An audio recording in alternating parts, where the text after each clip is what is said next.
I have a quick pre-presentation notes, and then Andy will get started.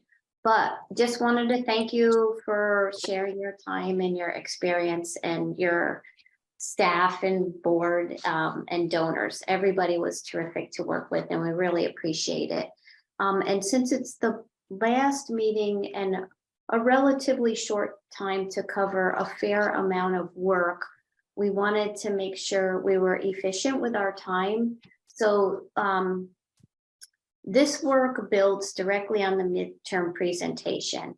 So for the work already shared in the last gathering, we won't go through every bullet point on every slide. We're likely to summarize and just present key points so we can focus in more detail on the newer information, in the hope that we can move through it and have time for questions. For this presentation, based on our conversations, it was clear that you're very comfortable speaking with people in education and people who have a working knowledge of the literacy landscape. So the messaging recommendations are focused on broader audiences or people who don't have a sophisticated understanding of the literacy education landscape or the science of reading. Perfect. In addition, we have some examples and guidance. You've already seen the boilerplate copy. This time there's pitches and presentation. And our intention that you'd customize them as needed rather than be using them verbatim. So likewise, we have lists of tactics in certain places. They're gleaned from interviews and from our own research, and they're meant to spur discussion, but they're not to-do lists. And then finally, you'll hear some recurring themes. There's the power of networks, the knowing your audience and meeting them with information appropriate to their understanding and interest, being consistent, clear, compelling, positive, with communications in person, in print, and online. And then closing with an ask. There's lots of ways to encourage engagement, and not all are directly financial. So by including all types of asks, it can make giving accessible to everyone, regardless of their means. So with that, I'll turn things over to Andy. So, yep, as Sally was saying, let's get right into it. We've got a revised table of contents from last time, Angela, where we've kind of seen what the team was more interested in versus less interested in from last time. So, and maybe we'll really blur through numbers 1 and 2 here with the audience we have right now. But we'll cover some more new insights from peer organizations. We have a couple quick case studies that we wanted to show. Number 4, we have our interview highlights. So that's completely new. We've got that broken up by donor, by staff, by board. Sally will then go through some of the newer findings from communication and messaging based on feedback from the midterm presentation. Connie will cover some of the fundraising data analysis. We've kind of simplified what we had shown last time, and also put together some more concrete next steps that we think that the Reading Aloud team could leverage. And lastly, when we get around to it, we've got a couple of resources that were part of our research that we'll also share with you guys after this presentation's over. How we researched peer organizations, how we've updated the slide deck that you had shared with us, and how we've got just a short pitch template information as well that we think could be valuable. So a bunch of stuff here. I think we'll be able to get through all of it in the hour, so let's do it. Nothing new here for you, Angela. I don't think anyone else has joined the call either. So, we've got us 4, scope, funding strategy. We have been focusing on existing messaging, with a broader audience focus, like Sally was saying. It's clear, right? Reading Aloud's distinct. It's got unique strategies, unique programs, partnerships. So it does get a little complex at first glance of how do we distill that information down to a broad audience. So we'll dive into that, and we'll dive into a couple of those comparable organizations, which we feel is always a good benchmark to see how things are going, and seeing in reality how other organizations have, you know, addressed some similar challenges.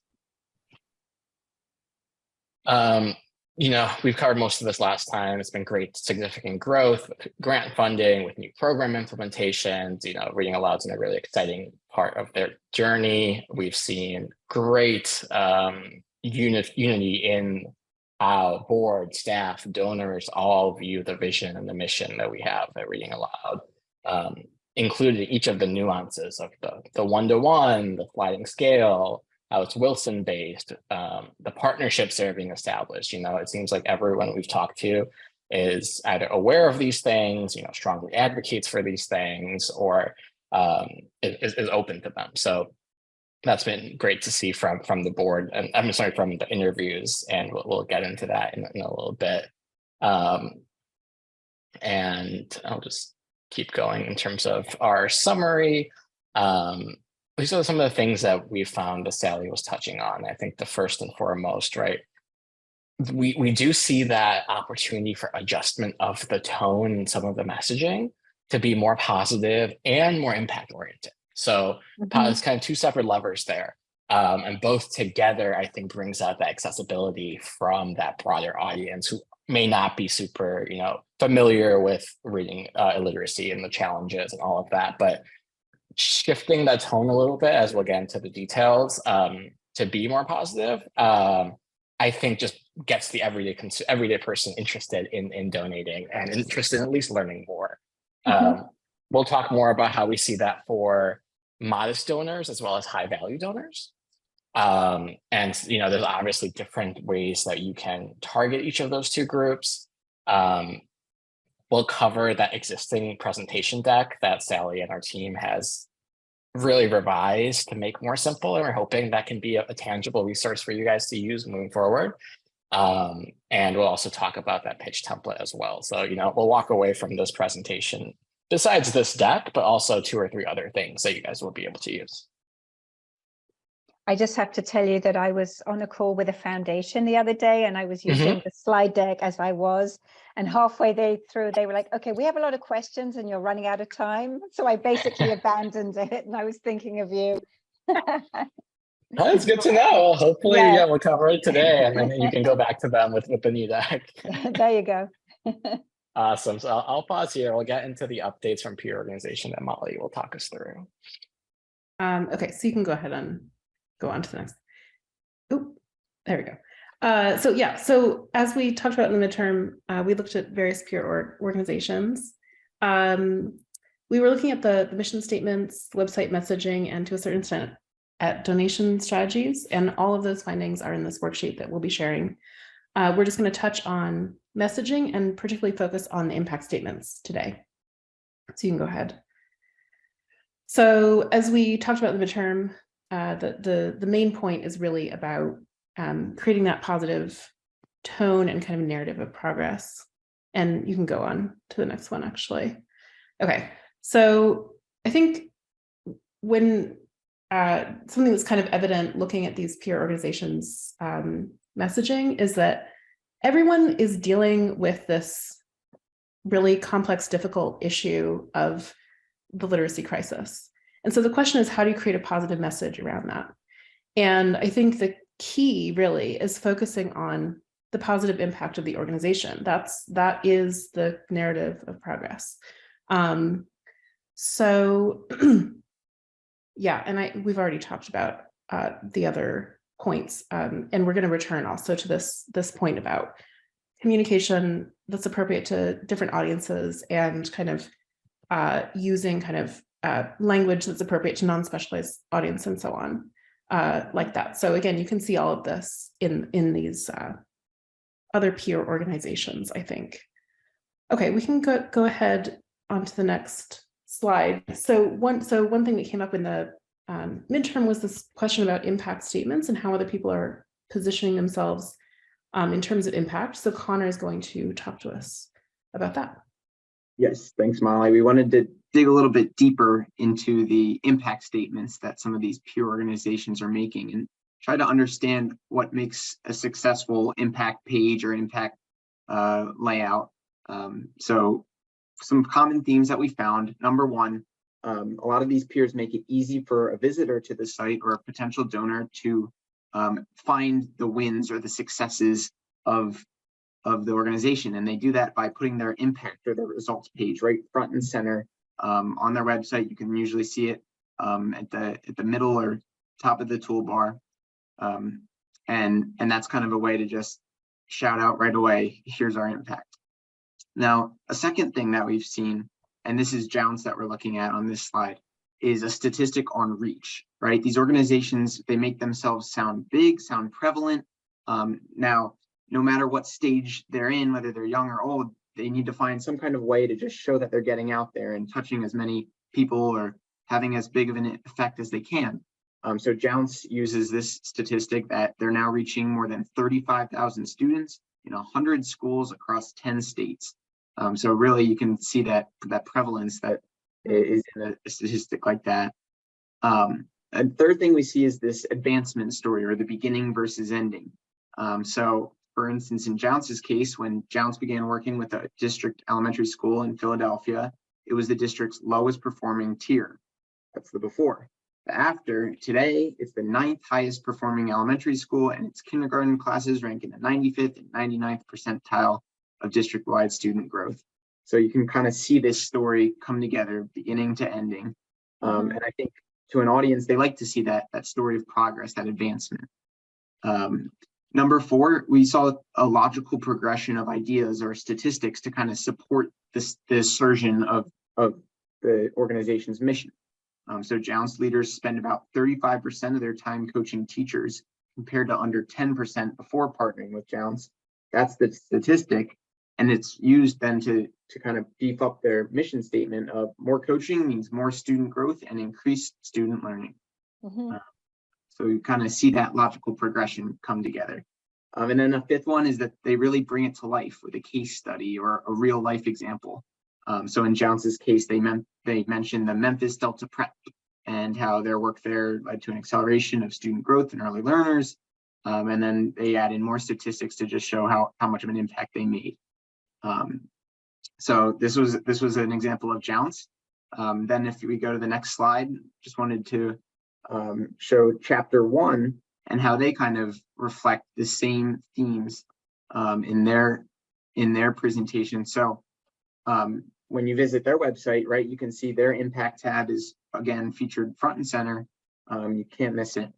And they also have a reach statement. And what's interesting about this one is that it's not too specific to even their work. It's more focused on the literacy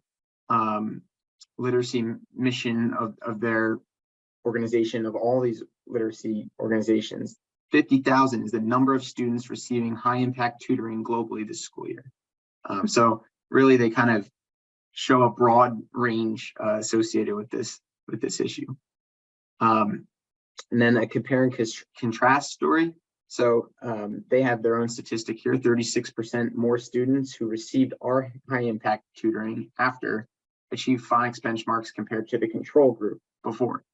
So again, kind of see that before and after story. And then again, a case study with a real world example. This one was K Avenue Elementary School. They saw an increase of 163.5% in reading scores. And then they also kind of threw in included a testimonial from a K Avenue kindergarten teacher to really drive home the effectiveness of the case study. So to kind of round it all out, there's some couple key takeaways that we took from looking at these other peer organizations and their impact statements. One is simplicity, and none of the statements or the statistics that are made really make you kind of think too much about what's said, right? You can kind of read it and understand it right off the bat. You don't have to look into any acronyms or think extra hard. So a second one is flow, right? And we kind of demonstrated that as we went, but as you kind of explore the impacts or the reach statements of these peer orgs, there's a nice logical progression from statistic to statistic. They don't kind of try to throw everything at you. You can really just follow it through. So this was some of our key takeaways on impact statements from PureWords. Okay.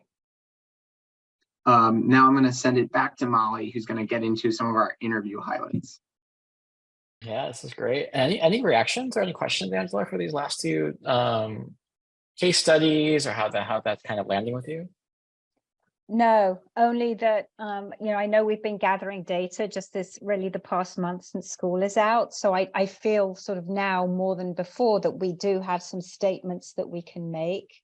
It's just, and I was thinking, okay, well, I was just rereading them as you were speaking, because we have a lot of, it's not always understandable. We want to be transparent in, exactly what our growth is, but also want to make it simple. And sort of finding that balance, I think. Yeah, Awesome. But I think it's also, I mean, we've talked about this before too, but those individual stories of impact, I think, are also really, really powerful. Stories about anecdotes, or kind of told from first person perspective, either way, about individual students who've been really, really impacted. I mean, I was struck by that, listening to some of the people we interviewed as well. It really gave me a sense of kind of the impact of the organization, just hearing those accounts. So I think even if you don't always have the statistics that you might want to have, there are lots of ways to incorporate and show impact. Yeah. Hey, Kathy, welcome. Hi, sorry. Okay. Okay, so we're moving on to interview highlights. So I'm going to start by talking about the board member interview highlights, and then Sally is going to talk about donors and staff. So we can go ahead and go on to the next slide. All right. So one thing that was really clear coming out of these interviews with board members is that they have really key strengths in communicating impact. So they're very powerful advocates. We heard a lot about the high quality tutoring, evidence-based methods, highly trained instructors, and this potential for structured literacy intervention to change the course of a person's life. So I got, listening to these interviews, a really clear sense of how reading aloud is kind of unique, and just the passion of the board members about the organization. Another thing that came out in these interviews is that board members have a lot of personal connections to share. So, if you're thinking about these impact stories, hearing from a parent whose child went through the program, went through a structured literacy program, can really communicate in a very accessible, very relatable way, just how impactful these methods are. So one of the challenges that came up was the question about how to communicate to people who don't know about Wilson already exactly why it's not the same as an untrained volunteer or family member just reading with a child. So that difficulty around kind of explaining why Wilson is effective, what makes it unique, what makes it different from a kind of literacy education that people might be familiar with in a more informal context. Okay, we can go on. All right, and board members also had really creative ideas about fundraising, so I'm just going to touch on a few of them. So one thing that came up in several of the interviews was a suggestion to kind of expand networks, but also to leverage corporate connections specifically. Another suggestion, it's kind of interesting, was to try to raise awareness of the organization, by increasing engagement with different types of kind of corporate programs. So corporate giving programs, also pro bono work from law firms was an idea that was mentioned.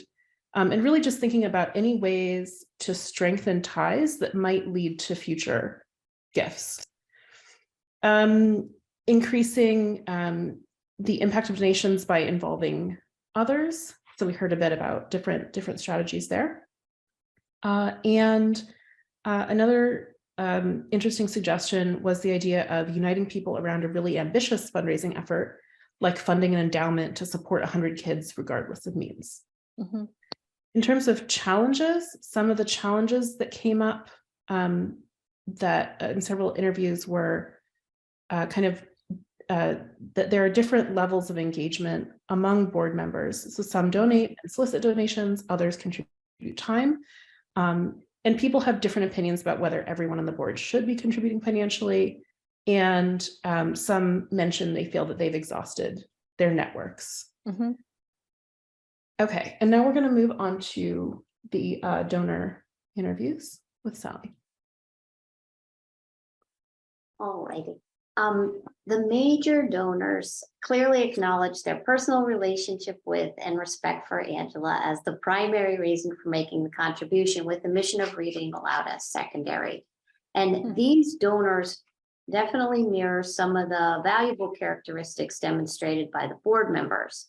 Some took initiative, promoted awareness, or encouraged donations through personal and professional networks. Others made it clear they were happy to provide expertise when asked. With respect, and it was a very small sample of people, but so those are the key things that were common to both. With respect to funding and messaging, the small sample we spoke with were over 65 and were clear about considering the tax implications of charitable contributions. So they suggested, if you're speaking to like prospects, referencing donor advised funds and required minimum distributions, because that will be language and opportunities that are familiar to them. In addition, they suggested using, from a messaging standpoint, aggregate structured literacy statistics to supplement Reading Aloud's own student data. And later, when we look at the streamlined PowerPoint presentation, Angela, that you provided to us, we were sure to include the Philadelphia Young Readers Literacy Statistics slide, which does just that and really effectively. Okay. And then in addition, so next page, the donors are comfortable with a fundamental understanding of what Reading Aloud does. But with respect to the breadth of programs in place, there's definitely a range of specific populations that donors are most keen to support. So these were the ones that they mentioned specifically. Any under-resourced individual, any struggling reader, early learners, or readers with dyslexia and what they called other severe challenges. So what I'd say to that is it continues to likely be a good practice to keep the messaging in the beginning general, positive, and impact oriented, because that's shared. Until there's a reasonable understanding of what the audience is most passionate about, and then you can speak to that. Okay. And then for staff on the next slide, again, we just spoke to a few individuals, of course, aligned with the mission to provide quality literacy intervention to under-resourced individuals.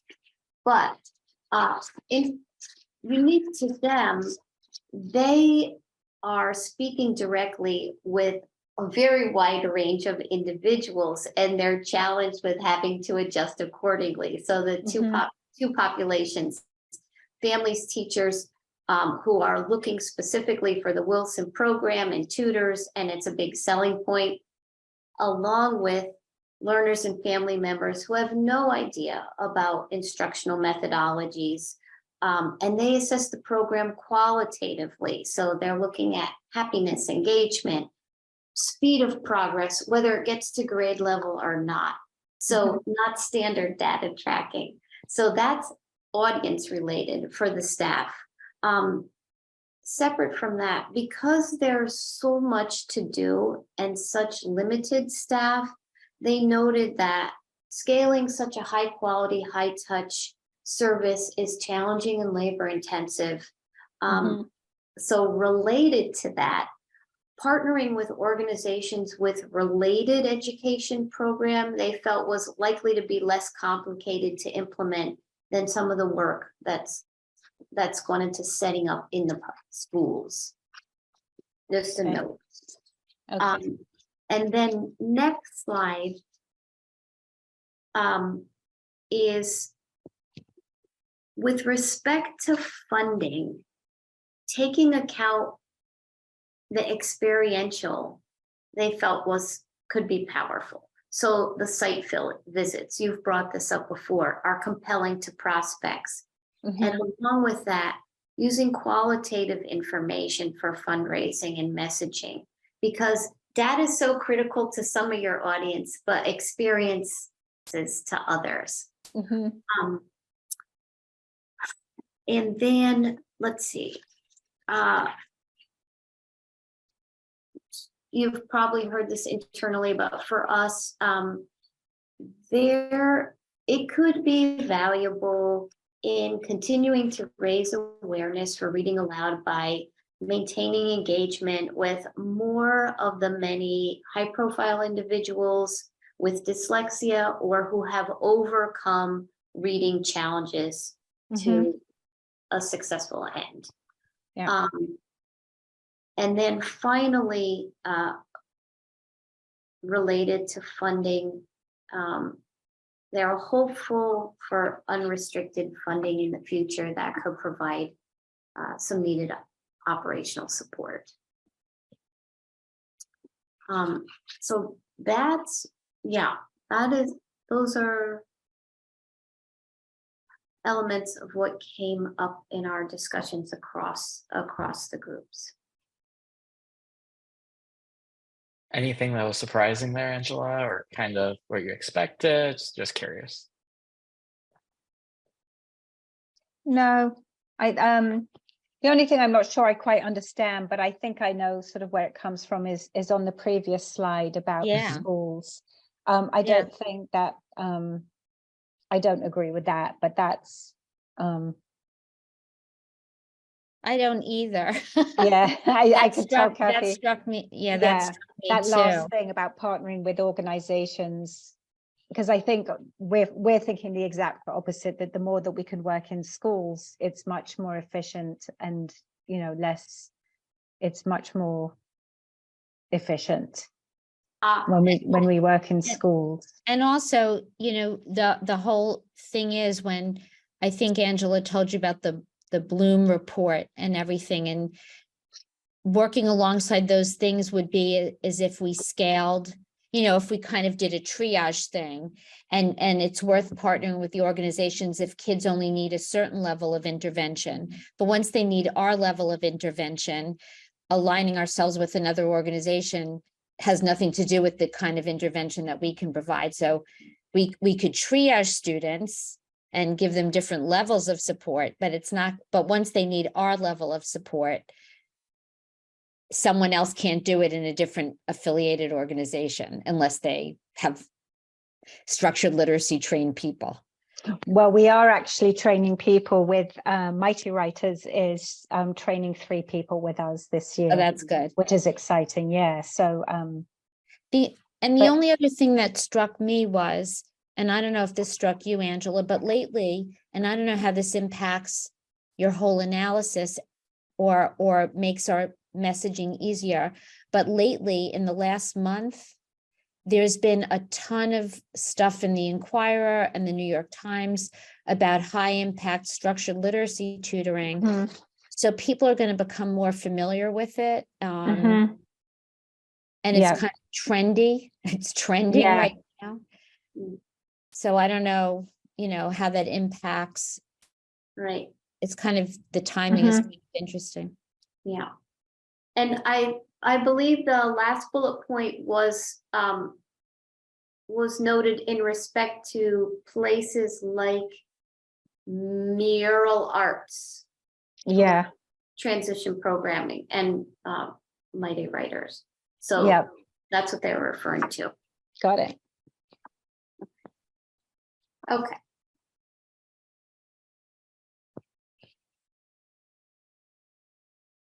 All right. Communications and messaging, we've been through the first parts of it. We talked about, if you go to the next slide, we talked about differentiation and positioning. And so the combination of differentiators is what sets reading aloud apart. Mhm. Other organizations have some of them, but not all. So we talked about, having a positioning statement that includes the differentiators. That's kind of a North Star internally to the organization. And then on the next slide, we talked about messaging to multiple audience and having to take into account a wide range of sophistication, so that by leading with an impact-oriented message, it is likely to be accepted, shared, and understood. And once, and since we've talked about and shown a little bit earlier on ways to think about and express impact, hopefully that will be helpful. And then once again, there's a better sense of who the audience is, then that should make it more efficient to go deeper into whether it's programming, services, or any specifics, depending upon what their interest is. And then the next slide, we talked about standardizing copy. This one is for in print, that, it's pretty straightforward to do it for print. Mhm. And something like this allows for consistency externally, but should be updated as needed. You'll get more awards, you'll get more big funders, you'll, have something to say. And so you'll put that in place, update it, and be able to use it. So we've been through that before. What's been added for this part of the presentation requests were presentations and pitches. So we've looked at differentiation, positioning, impact-oriented messaging, standardizing copy.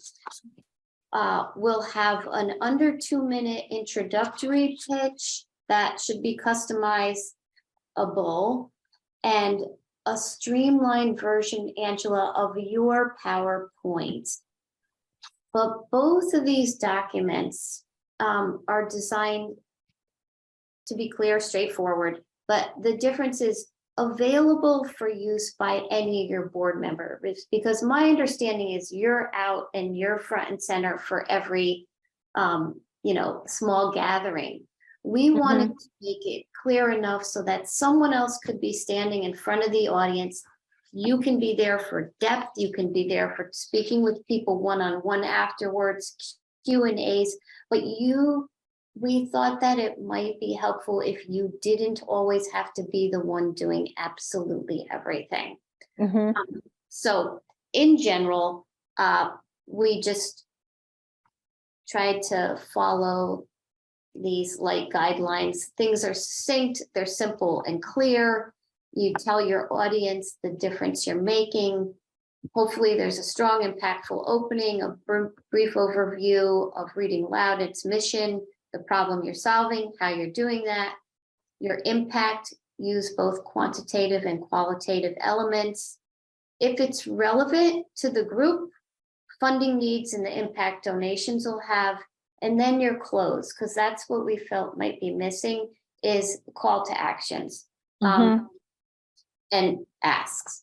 And then you'll follow up accordingly if it's individuals or groups. So the sample pitch and the streamlined version of your PowerPoint will be part of the deliverables, and hopefully we'll have a look at them after Connor reviews funding data with campaign tactics. We'll look at them, and then Andy will do a brief overview of the peer organization research worksheet to wrap up. Great. Awesome. So moving into the next slides, we're going to go over some fundraising data. We did the analysis more so in the midterm project, and now we're going to layer in some of our recommendations around the results of our data analysis. So just a reminder that this was data provided to us through QuickBooks by Angela.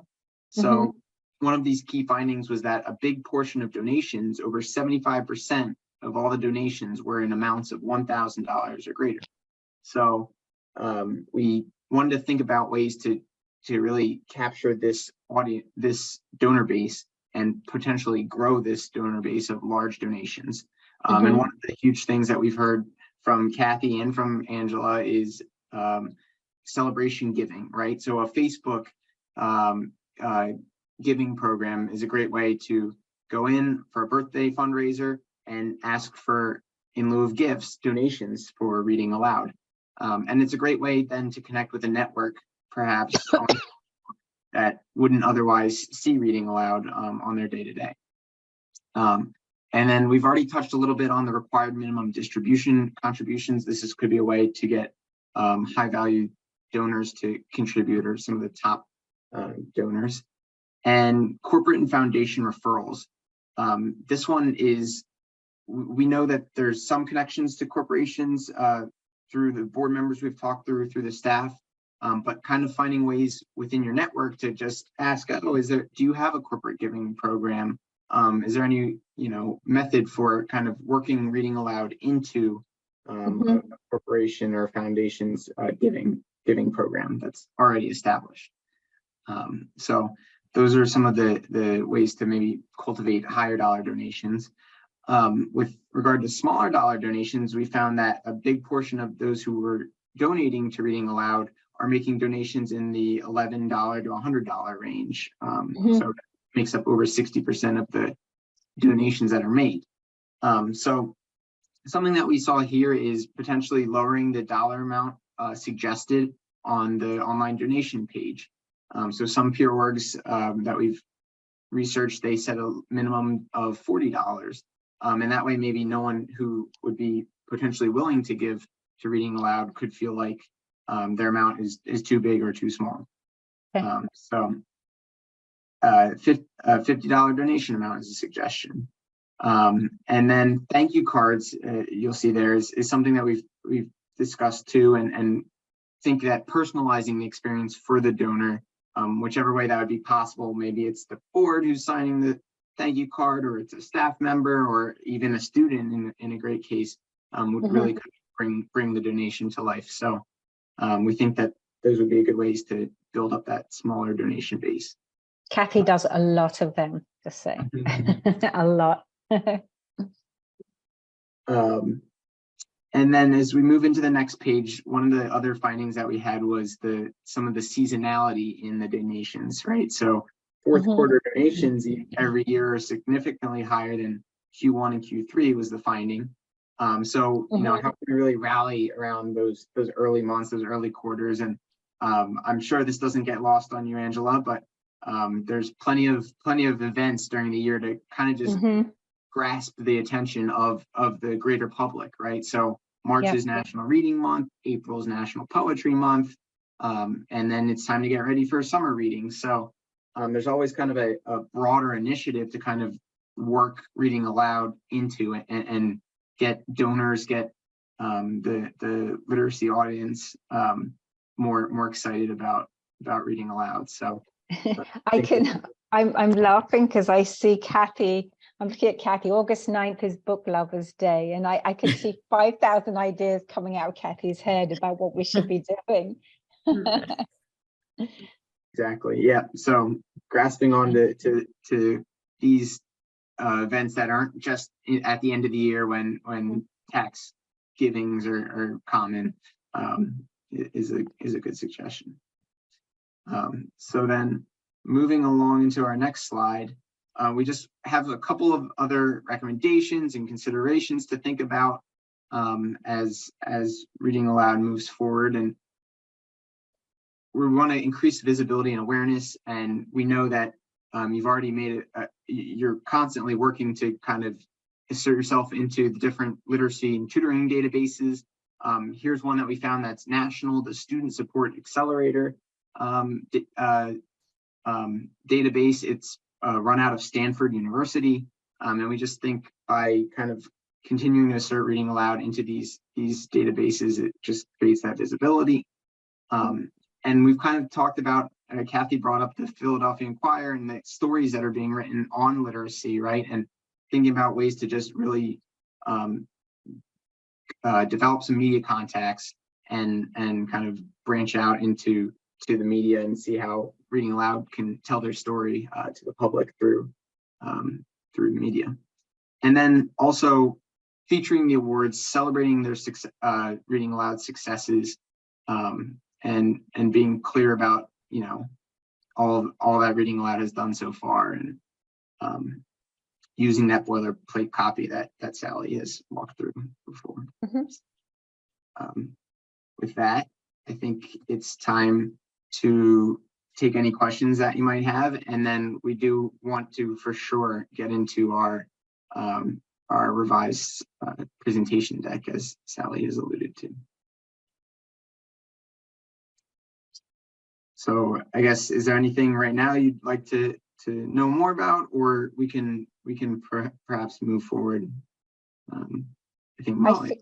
I feel like I want to sort of take this whole presentation and sort of redigest it, like just spend the day tomorrow just going through each one, because there's points like I'm thinking about our website, I'm thinking about our newsletter, I'm thinking about, you know, our donors, like, and sort of figuring out how, how we can implement. Go ahead, Kathy. Yeah, I was going to say the same thing. And if you want, we can go through it, because I was thinking a lot of those points could generate a to-do list, like things that we could do. Like I was just thinking, like, just in terms of the corporations, I know, there's a lot of things we started to do and didn't finish doing, like what corporations typically have, a soft spot for the kind of work we're doing, make a list of them, then make a point of reaching out to them, developing a letter for that. Like, so, maybe we could go through the points, because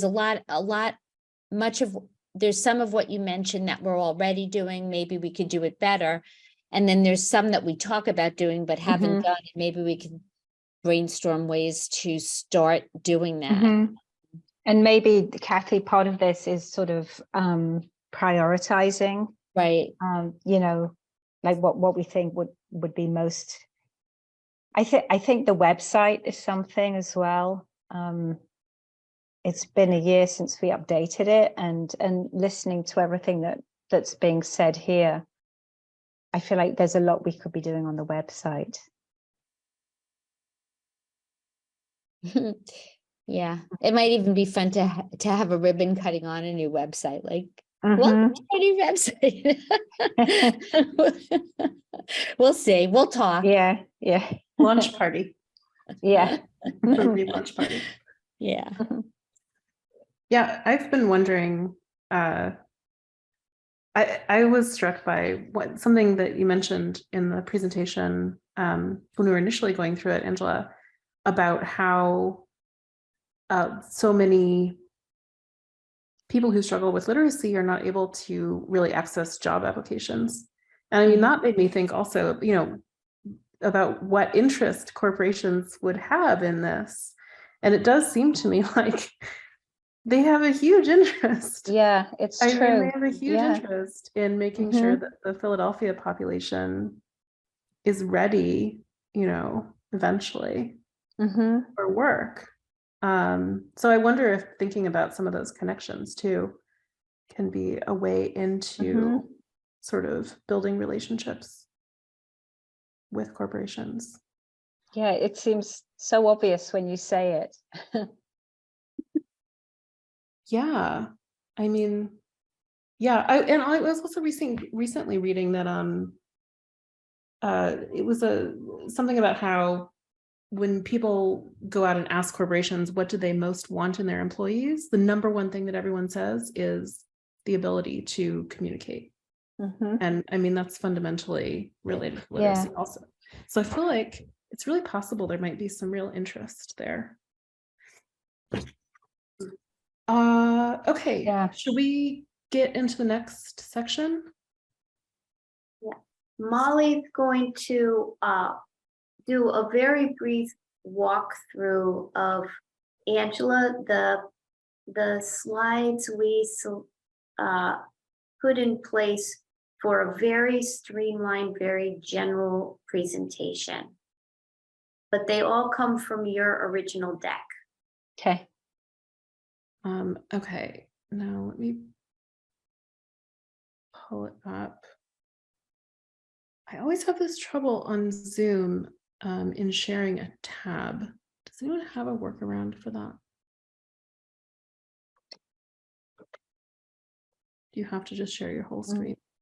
If you separate out the tab, so if you drag the then tab you so that can- I have two things, then you could Okay. pick. Oh, I see. Got it. All right, thank you. And so we are keying off of this notion of, well, and also as recommended by Megan, succinct, simple, and clear. Mm-hmm. And I'll just start by saying, because this slide may live on a screen before you even start your presentation, while people are gathering, we just wanted to make it as clean and as clear as possible so that, people actually will have time to read through it, but they may see it for long enough to really digest it. Okay, so Sally did a lot of work on this presentation, and I took a look at it as well. And we're just going to go through kind of keeping in mind these points that Sally presented about some strategies for the aims of the presentation, the flow of the presentation, and so on. So one, definitely thinking about the whole presentation being very concise. So we really trimmed down the number of slides quite a lot. I think we have 16 or 18 slides, something like that. So it's a much smaller number to Okay. begin with. Mhm. One of the things that we edited out was all of the kind of the slides about sort of instructing people in the Wilson method and in structured literacy and so on. So the idea there is like for concision, but also to think about what you need people to know in order to really understand the impact of the organization. Mhm. And also to think about kind of not overwhelming people so that they feel, I mean, I think maybe one way to think about it is sort of inviting people into a conversation. So you're giving them just enough so that they understand what is the problem, what are you doing as an organization, what is your impact, and getting them excited about your organization. And then kind of thinking about ways to invite them in and participate, and then providing time they can actually ask questions. And then, the idea is that you would be there, you would be able to give in-depth answers if people are interested in that. So in this version, because you mentioned that the two things that people responded to most strongly were the statistics Mhm. about the literacy crisis, and then also those impact stories. Okay. So we've really foregrounded the statistics. So we're starting using these statistics by giving a sense of the problem and the scale of the problem. And I mean, I will also say when I saw this presentation, this is also something that I really responded to. I mean, I was very surprised by some of these statistics. So I think that's very impactful. Also, just to reiterate that depending on the interests of your audience, you can also think about what you want to foreground. So if you're talking to people who you think maybe they're going to be more interested in the prison education aspect of the programming, this might be something you want to foreground or vice versa. Yeah. So, so using statistics as this strong opening, getting people really invigorated to learn more about the program, and then going into what reading aloud is and what it does. I think I skipped a slide. Yeah. So what reading aloud is, what it does. So at this point, getting into your mission and positioning reading aloud, explaining what is unique about it, and so on. And then getting into this question of how you're actually solving the problem. So talking about what exactly you're doing, what your programming is, and so on. And maybe I'll just pause here and say also that another thing that we did work on was kind of some of the visual presentation as well. So, so just some little things like making sure that the logo is sort of a consistent size in a consistent place so that it fades into the background a little bit, so that people are really focusing on the content of what you're presenting, which is what you want. Okay. And other things like making sure the font is big enough that people can read. So not putting too much text on any individual slide and so on. So those are just like some visual things to think about. Okay. And then as we talked about, you can also communicate impact, you know, through stories. So you told this wonderful story about this little boy. But I think another thing to keep in mind is that depending on who is presenting this, you know, your impact story, the impact story that they give might be, it might be something related to something that they've experienced. So if you have a board member presenting who's a parent of a child, you know, the impact story might be the story of their child. Yeah. Or it might be a story of another student. It just, you can tailor that depending on the audience, depending on who is presenting as well. And then to go from there into some of the specific programs that you have in place. Sorry, I'm not going to play the video. It is a nice video though. Okay, yeah. And yeah, I loved this photograph as well. I think that's a wonderful way to demonstrate impact. I mean, it's, yeah, that's great. It brings you right into the program. Okay, sorry, I'm just trying to advance here. Okay, so yeah, so getting into the specific aspects of programming. And then as you move towards the end of the presentation, you want to think about some way of creating a strong ending and bringing the audience back to some of the core messages about what you're doing. So kind of reinvigorating them about the impact of reading aloud, exactly what reading aloud is doing right before you get into the asks. So, and then we end here with some asks. So these are a mix of financial contributions, asking people for financial contributions, but also ways that people can contribute in other ways. So spreading the word about reading aloud, sending in contacts and referrals, hosting events, and so on. So the idea is really that anyone listening to this presentation can understand it, can engage with it, but also can find a way to engage in a way that feels helpful and supportive. Okay, and then of course ending with, as I think the original presentation did, ending with a way to stay in touch, find out more information, and so on. You could even throw a QR code in there too. Yeah, Connor had the idea to put a QR code on the page, which is a cool idea. So yeah, so that's what we have. Do you have any reactions to that? Do you have any? It's I wish I'd had it last week. The foundations I was talking to would have been really grateful because I think it's saying the same things that I was saying, but just in so much more of a simple, clear way. Yeah, Um, exactly. Yeah, exactly. That's definitely something that we talked about. All of the messaging is there, and it's just about like figuring out what to say, what not to say, how to put it together, and so If- on.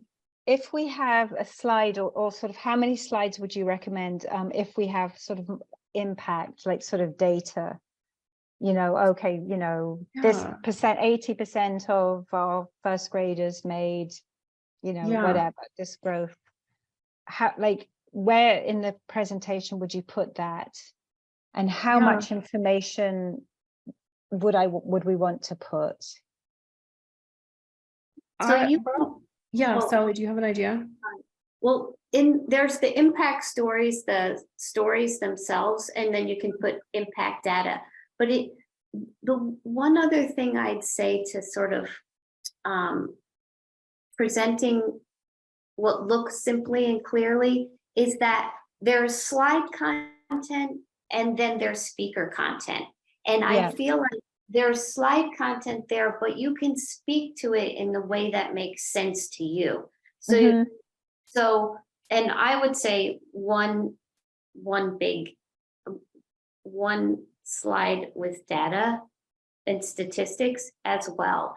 And if you can move through it again in the Q&A, you can get a feel for what people want more depth on. And this is it's a skeleton. Honestly, it's for sample purposes. You have slides on resources that you probably want to have in your back pocket if you're talking to families.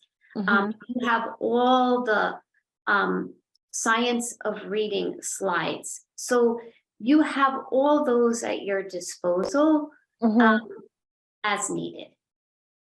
So I could just have them in there and just, you know, So- skip them. So I can always just unskip them if I decide, if someone asks a question or. So Yeah. this is like a boilerplate presentation thing that we could add, subtract in a way. Yeah, and Kathy, everything that we present in this form isn't meant for verbatim use. It's really offered as guidance. That presentation really is a skeleton. And like 3 or 4 slides in, if Angela's giving the presentation, when she gets to the mission, Angela, you're going to want to introduce yourself and say, Mhm. hi, right? But we didn't put a big slide about you because you're there. So if you open with some compelling statistics and then talk about the genesis of the organization, it doesn't need to be a slide. Okay. You know, decide where you want to fit it in. Okay. I think it just makes it easier for people to focus rather than trying to read a lot of things while you're talking. Yeah. You Okay. could probably put like the other slides, like the science of reading and those kinds of things that you think might be a question that you'd want a visual to go along with. You could put them after the ending. So when you get to the Q&A and if someone asks a specific question, you can like pull that up and speak with it. Right. Yeah. Exactly. I will also say, just based on personal experience, I do this sometimes with my presentations. I put the slides that I don't have time for at the end, just in case they come up, if there's a question. And Yeah. I will say, like, 9 times out of 10, even if I could pull up that slide, I usually don't. So I think that totally makes sense. Put them at the end. And then there might, you know, perfect opportunity might present itself to look at that slide. But you might also find that, you know, when you're talking to someone, someone asks, well, I don't understand, what is the science of reading? And you're Mhm. answering a question like that. It might just feel more natural to just talk. Yeah. So And it will be more responsive, like to their actual question versus like, oh, well, let me teach Yeah. you a lesson on the science of reading. Mhm. Right?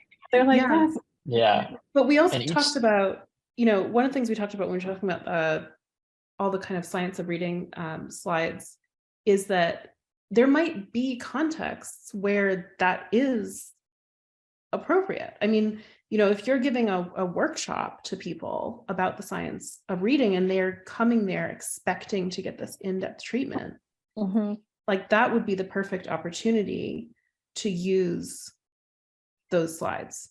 So it's not like, you know, like you should never use them or, you know, Right. or Yeah. anything like that. Yeah. But we just wanted to offer this up relative to the request from Megan for a super streamlined presentation. Mhm. So that's number one. And then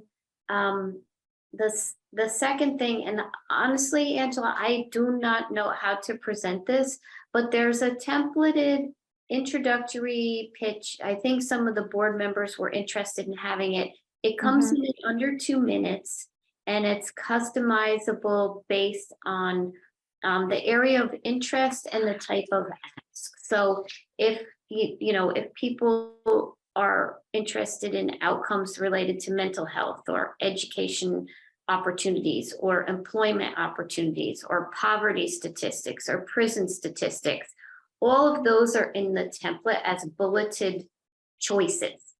But the main information about who we are, what's different about us, statistics you may not know, 2 out of 3 students are reading below grade level. Again, it has some of the same elements of this presentation, but it's meant as a frame for an initial conversation. Okay. And would all that information go on the website? So you're saying, so for example, the effects on mental health, like, would that, it just all seems so valuable. Do you know what I mean? Like, that's what I guess. It's like, where would, I guess I need to sort of like pull back, because I think that's what happened is I get so excited to share that because it's so impactful and it's so important that I think I'm just throwing everything out there. If it's a drop down on the website, maybe, right? Like if it's a drop down on the website for somebody who wants to learn more. Or you have a hyperlink, you know, when if you click on it, then that information comes up. Or I You know, wonder when if you there's click on those blue things, Yes. the old fashioned word, the hyperlink. I don't know what the Mhm. current thing, but you Oh, click yeah, on it there's and more still information. hyperlinks. I'm Yeah. old. Hyperlinks are still around. That's still a thing. But it makes me wonder though if when we talked about, you know, these different quarterly events to rally around, and I wonder if another way to think about that is like, you know, you know so many ways in which literacy impacts people's lives, right? Mhm. Endless ways in which literacy impacts people's lives. And so when you're thinking like, we were thinking about kind of reading related events, but there may be other events throughout the year where you can see a connection to literacy. Like Mhm. maybe there's a mental health awareness. I don't know if there is such a thing. Yeah. But maybe that's an opportunity to make that connection instead of thinking, you know, you have to put everything all in one place all at once, because you never know like who is going to be out there. It's true, like there might be people out there who would be responsive to that. Right. And I came late to the meeting, so I missed that part. So excuse me if it's a repeat, but I saw somebody advertising education, like places to donate for education on Juneteenth. So they were just saying that one way that you could help is to support equity in education. And I thought, hey, we should have campaign around that. Like, you know, you could campaign around anything. So I was like, Well, right there. It's funny, because Kara, because piggybacking on what you just said, I was just thinking, and you know, we had an earlier meeting today, like you know, a calendar meeting. And I think we need to relook at our mission statement and just Mhm. remember to stay focused, because you could go in a million directions. But the Mhm. main thing I think that motivated Angela to start this was, you know, making equity, like, you know, all those things, every little offshoot of it is all true. But mainly kids who could, in this climate of, you know, unequal schools, unequal funding, unequal this, unequal that, the kids who had the resources and the funding were better positioned to make the strides they needed to. And Angela's trying to level the playing field there. And that is our core mission. And I just, you know, I feel like the more we talk, the more we could go on all those different tangents. They're all true. But I think we should like take a beat and re-look at our mission. Like I Mhm. was doing that again today, and just all those things are true, but we can't fix all those different things except to stay focused on our mission. And then those things Mhm. will be impacted in a trickle down way. Mhm. You know what I mean? I think we've been talking about that, Kathy, sort of in general, because there's a lot, you know, we have a particular kid that's caused, you know, a lot of people upset because her needs are so far from being met. And we all feel horrible about this child, but we can't overstep our mark because it's so much, you know, we're only one small piece of the puzzle. And then when you think about pretty much all our low income families, their needs aren't being met, but all we can do is focus on what we can control, which is making sure they get the highest quality literacy instruction. Mhm. So I think it's almost the same point that you're saying, that, you know, we can, you know, we're so trying to do everything that we're losing focus of that main point of that whole, which is exactly why I started it. Right. Which in the midst of everything, sometimes it's easy to forget. The only other comment I have, first of all, I just think what you put together was fabulous, because the main thing about what we do is that people's eyes don't glaze over while you're talking, and you put it together in such a way that, you know, eyes are less likely to glaze over. My Mhm. only question is, you know, you talk like there was one organization I belonged to, and by the time I finished saying the name, I lost everybody. It was such a long name. Anyway, but my one question is the very first slide, the very first one. I just Mm. have a question about it. The very first one Do you you want me to showed put it up me. again? Yeah, Okay. from this section of it. Yeah. No, wait a minute. Sorry. You mean of the Right? PowerPoint, right? That's not Of right. of the one you just showed, not the whole Yes. from the very No, beginning. I just know. And what's the question? so weird. Because I I keep- cobbled that together from Yeah, so the Angela's question first is slide. that the very first sentence is not exactly, it's not exactly true. I mean, to me, I don't know. So I just wanted to take a look at Okay. that. It's not, I'm for some reason having some trouble with the one where Zoom it's just a right few. now, Yeah. and it just like does not. It's weird. It just like does not want to put up the right presentation. It's very strange. Never Here, happened. let me try from my end. Okay. Yeah, that very first sentence, the highest quality instructors and reading resources, it's really highest quality instructors and instruction. I mean, and it doesn't, and even though it might add an extra word, it is, you know, I don't know if you want to say research based or something, but I don't think, but I don't know, I could be wrong, Angela, I don't know, but that's just not exactly. Kathy, no worries. This is cobbled together from Angela's original slide and work that we've done. It's complete. Yeah, So what I would say is text box, reading aloud, reading aloud description.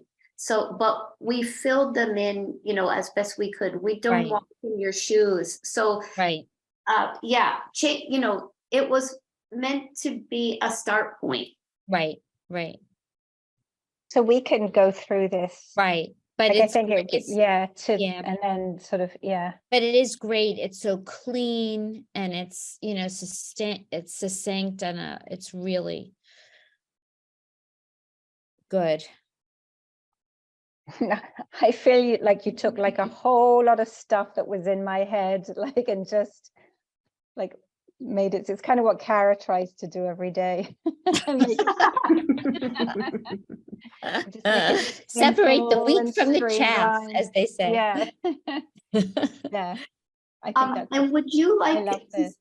would you like to see to have a brief overview of the worksheet that everyone worked on that, well, yeah, a lot of people worked on to do the peer organization landscape, because, Connor added things Yeah. about minimum donation amounts,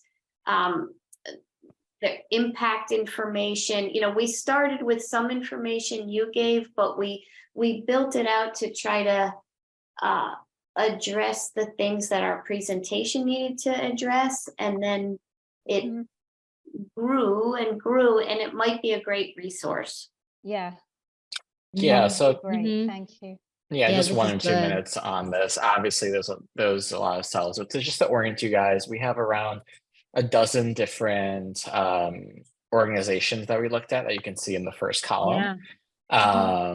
Some of them you saw in the slides today, some didn't make it in the slides. And then if you look across the top row, these are kind of the different avenues or, areas that we looked at for each of these.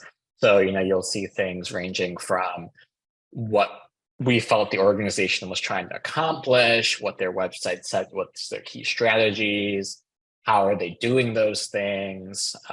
We looked at their financials, so we hunted around for their tax forms just to see if there's anything that showed their breakdown or how they're receiving their funding grants. Geography, when they were started, different social media accounts, and just their relative amount of followers to kind of give you that understanding of their reach. And then a couple notes, things that we noticed in terms of their website, their visuals, maybe like what's their key message, and some information about their service type and setting, funding and impact statement donation. So this is almost like 25 different rows, 25 rows here, but Yeah. and it's not something we expect you guys to go through and read cell by cell. It's more like, hey, there was a certain organization that comes up in the future or something you remember from this presentation that you want to go back and look at a certain column or a certain cell. We're just going to provide that with you guys. This is super, super Yeah, it's really helpful. good. Yep. I think we will be reading it cell by cell. I might have to do that work tomorrow, so don't tell my boss. Reading Sounds good. Rockets is really interesting. Mhm. They have a lot of followers and Yeah. They do. Yeah, they do. yeah. And they're Awesome. not, right, that's a pretty wide range of, types of organizations, even though Mhm. they all have literacy as a common denominator. They really are, many of them doing quite different things, but Right. they're interesting. Mhm. Mhm. Anyway, so when we close tonight, I actually PDF'd everything, but it's making me think that you're gonna actually want PowerPoints and Word documents to so I need to put together a new folder for you. And Angela, I'll be sending you access, and you can pull everything down, as you wish. That would be amazing. Thank you. Yeah. I'll need a minute because if you want to work directly on the documents, I'm gonna have to add back both the original documents, and they'll sit with the PDFs. Okay, and then I'll just make copies if we, add anything or edit anything. Yeah, you'll So have have it the to original, download yeah. and print and do whatever you want. But what do you think? Are there And in there, you'll see a sample pitch template that's for speaker, for Okay. prospects and things. But anything else we can answer? I think this is, I think it's perfect timing because it's right at the beginning of the summer. And, Kathy and I met this morning about our development, and we're planning for the end of the year, and, thinking about the website and thinking about our end of year campaign and thinking about the events that we're going to have. It sort of permeates through everything that we're doing. So I actually feel very invigorated. Like I was feeling a little overwhelmed earlier today, but now I'm like, okay, I feel like this can give us a reasonable to-do list for the summer of what we can at least aim for. And I think we're going to keep going back to this in different areas over and over again. So I honestly can't thank you all enough. Yeah, it was an unbelievable good job. Yeah, this is just, it was so spot on, and it was just exactly what we needed. So I don't honestly have the words to thank you appropriately, because this is just immensely helpful.